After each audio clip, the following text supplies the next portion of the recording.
In this video, I'm going to share with you 3 pros and 3 cons to using reflection and summarizing inside of a coaching session.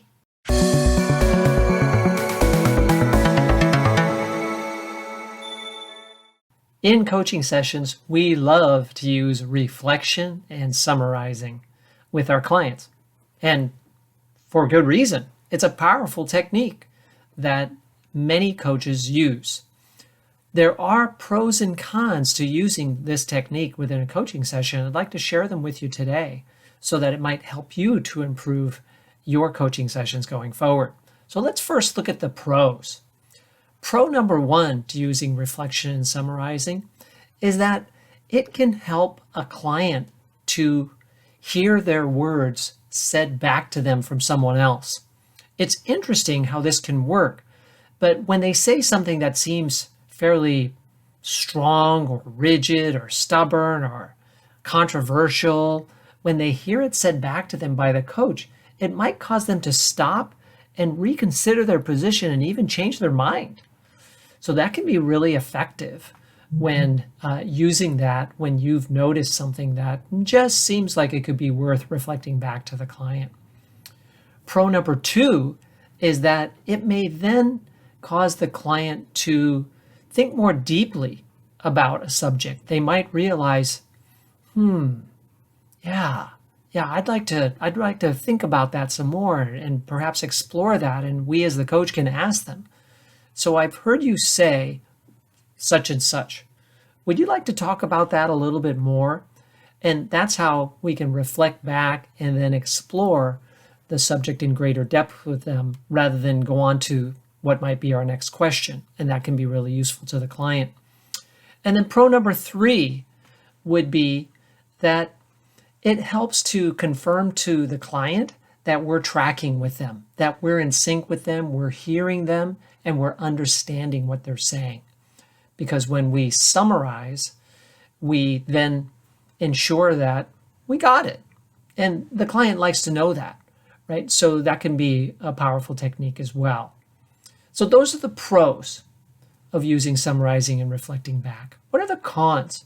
So con number 1 is that it can be overdone. I have observed many coaching sessions where the coach uses this technique again and again and again within the coaching session. What does that do? It kind of drags down the progress in the coaching session because it takes time. It slows down forward movement. And eventually it might actually wear out the client a little bit because the client actually grows tired of saying, yes, that's right. Yes, that's what I said. You got it right. And we don't want that, right? We don't want our client getting tired inside the coaching session. So be careful about overdoing this. I would say that a little goes a long way. Use it a couple of times throughout the coaching session when you really feel like it's necessary and could be powerful. Con number 2 is that if we're taking up a lot of time thinking through what they're saying and then wanting to summarize it back to them, we're working on the summary instead of perhaps catching a cue or a nuance or maybe reading their body language or feeling their emotion versus using our mental brain power to actually seek to summarize what they're saying. Does that make sense? Because this is a little bit tricky to explain, but I hope that I'm making myself clear in that we can only focus on so many different things happening inside of a coaching session. And if we're focused on summarizing what the client has said in a few minutes of conversation, then we might miss something else that's actually more important. So that's another reason not to overuse the reflecting back and summarizing. And then con number 3, this one is also a little bit tricky to explain.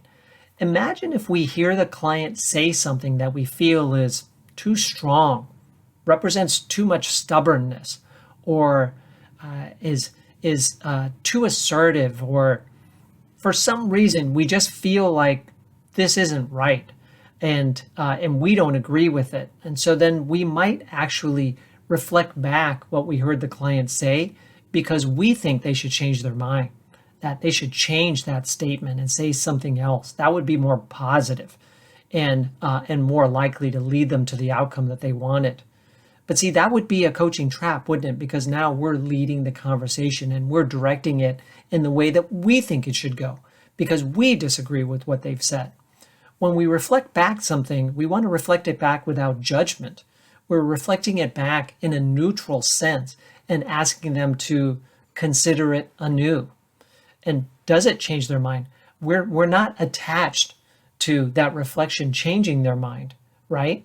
So be careful about that, because that would be con number 3 in using this technique when we bring in our own judgment and thoughts about why we're doing it. I hope this examination of the power of reflection and summarizing is helpful to you. If you have other ideas about pros and cons of this popular coaching technique, please share them in the comments below. And I hope if this video has been helpful to you that you'll like it and share it. And of course, subscribe to the channel if you haven't already. I release videos every week. Lastly, if you are interested in attending my upcoming executive coach training and certification program, which is coming up at the end of October in Northern California, now would be the time to take action.